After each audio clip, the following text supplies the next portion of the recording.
Au Malawi, le chef de l'opposition Lazarus Chakwera donne un dernier meeting de campagne avant l'élection présidentielle du 23 juin. Cette nouvelle élection l'oppose au sortant Peter Mutharika au pouvoir depuis 2014. Plus d'un an après leur acquittement, Laurent Gbagbo et Charles Blé Goudé sont à nouveau devant la Cour pénale internationale. Une audience très attendue car devant décider définitivement du sort des deux prévenus. Près de 12 000 candidats au pèlerinage cette année au Niger sont dans le désarroi total face à la menace de Covid-19 et la fermeture des frontières par l'Arabie Saoudite. Ces candidats au Hajj voient leur espoir s'envoler.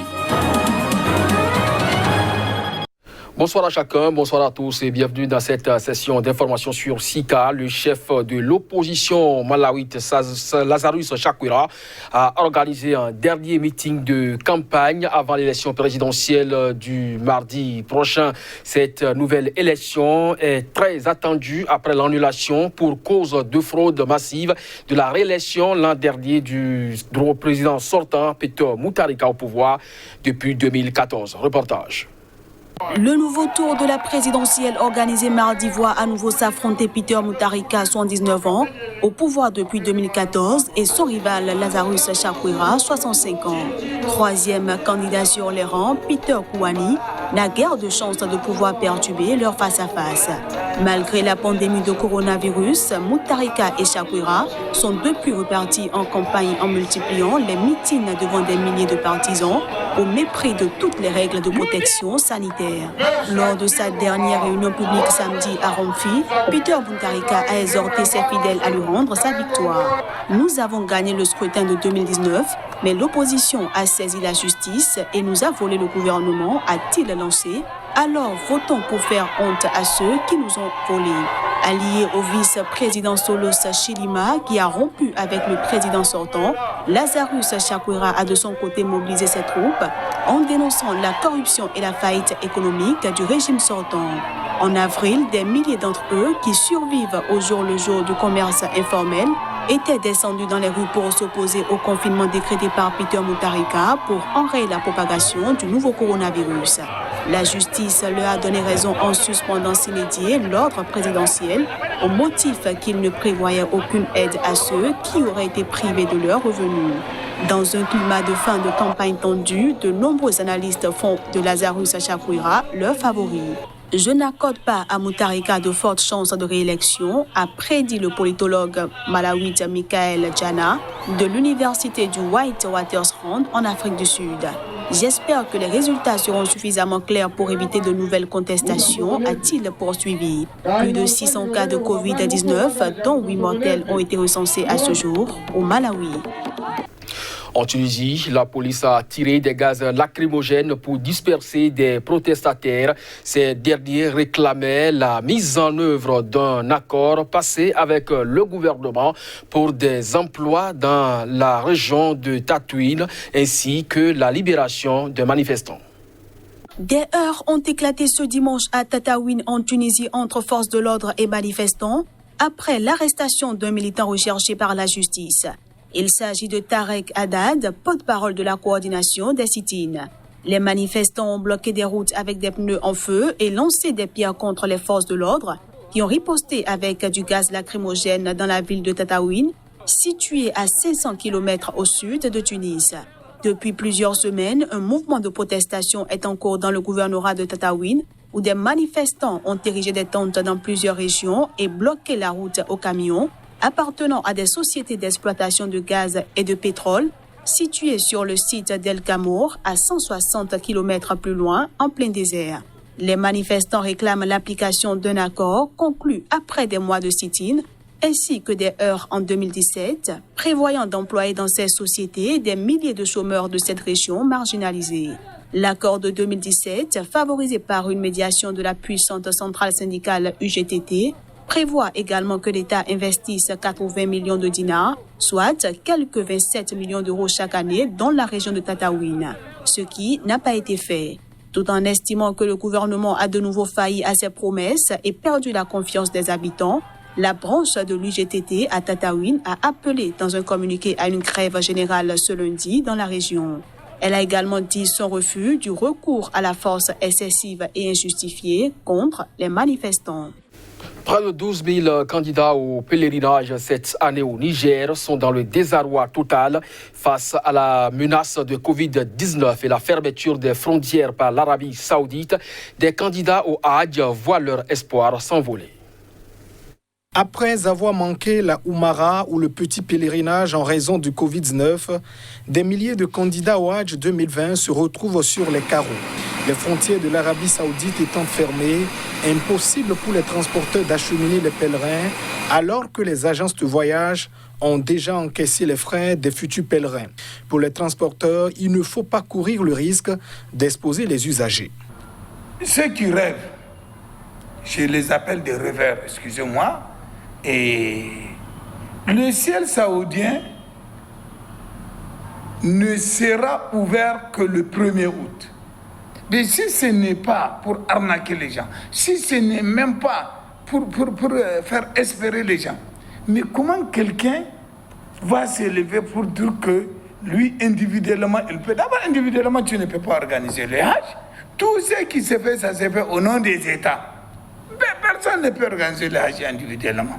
Tous les bruits que vous entendez les gens faire là, ça se traite d'État en État. Les candidats au pèlerinage se retrouvent sans Hajj et sans le remboursement pour le moment de leur argent. Les agences auraient engagé des dépenses et n'ont rien pour rembourser les candidats. Donc, il ne faut pas qu'on se prononce dire que non, il faut rembourser les pèlerins tout de suite et maintenant, parce que nous aussi, quelque part, on a des dépenses qu'on a engagées qu'on ne peut pas nous rembourser. On a des impôts à payer, on a des salaires à payer à nos agents. On a beaucoup de dépenses à faire aussi. Nous aussi, c'est dans ce que les pèlerins payent qu'on est en train de faire. On a raté déjà le Umrah. Le coût de Umrah est sur nous déjà. L'État n'a rien fait pour nous.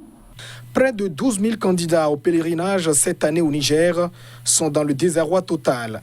Ils accusent les agences d'escroquerie car, malgré les mesures prises par les autorités saoudiennes, ces agences ont continué à encaisser l'argent des candidats. Les Kinois ont réagi à la condamnation de Vital Kamerhe à 20 ans de travaux forcés pour corruption.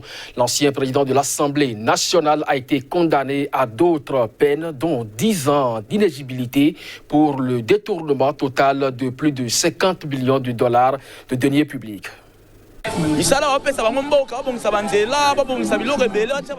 Avec les fonds qu'on leur octroie pour l'amélioration des conditions de vie de la population, arranger les routes et la construction des maisons de militaires, ils préfèrent les virer dans leur propre poche. Ils visent leur propre intérêt et non l'intérêt du pays. Je suis totalement d'accord avec la décision de la justice parce qu'elle a bien agi.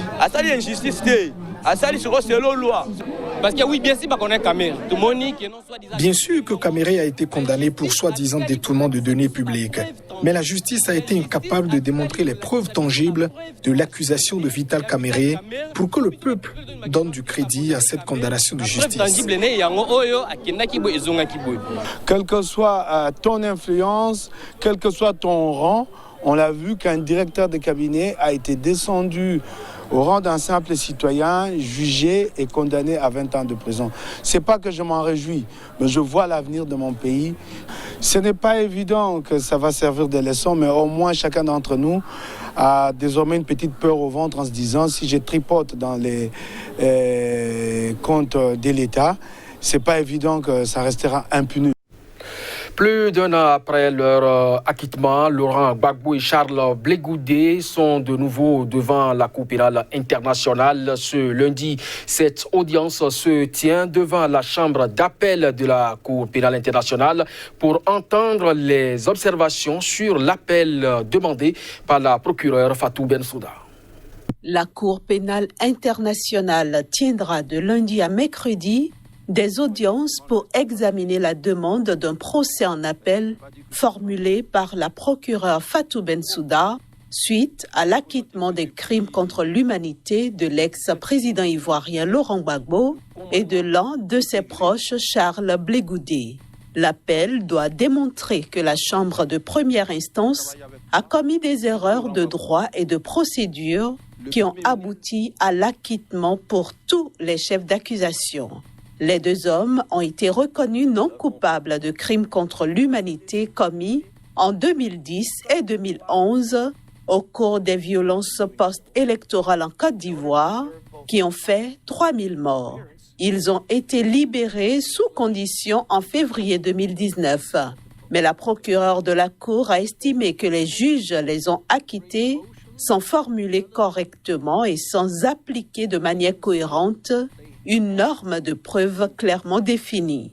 En raison de la situation actuelle liée au nouveau coronavirus, la Cour pénale internationale a indiqué que l'audience de cette semaine sera partiellement virtuelle. Il n'est pas clair si les acquittés seront physiquement présents ou s'ils assisteront au débat par vidéoconférence. Les juges décideront ensuite, à un stade ultérieur, si un procès en appel doit avoir lieu. Pour la défense, l'enjeu consiste à obtenir une confirmation de l'acquittement de Laurent Gbagbo et de Charles Blé Goudé. Au Mali, les choses se compliquent pour le régime d'Ibeka face au mouvement de contestation. 4 magistrats de la Cour constitutionnelle viennent de déposer leur tablier. Les démissionnaires ont pour nom Mamadou Bouaré, Mpere Diarra, Fatoumata Diallo et Zoumana Moussa Sissi. Ajouté au décès d'un des leurs le 4 juin dernier, la Cour constitutionnelle malienne se voit alors vidée de 5 de ses membres. Sur 9 magistrats régulièrement enregistrés, la très contestée institution ne compte désormais que 4 membres. Par leur hâte, les démissionnaires espèrent contribuer ainsi au dégel de la tension ambiante. En effet, aux magistrats de la Cour, il avait été reproché d'avoir biaisé les résultats des législatives. Le 30 avril, la Cour constitutionnelle avait validé une partie des recours introduits par des candidats proches du régime dénonçant des irrégularités pendant le scrutin. Avec les résultats définitifs qui ont suivi, le RPM, le parti du président Ibrahim Boubacar Keïta, a remporté 53 des 147 sièges de l'Assemblée nationale et non 43 comme annoncé une semaine plus tôt par le ministère de l'administration territoriale.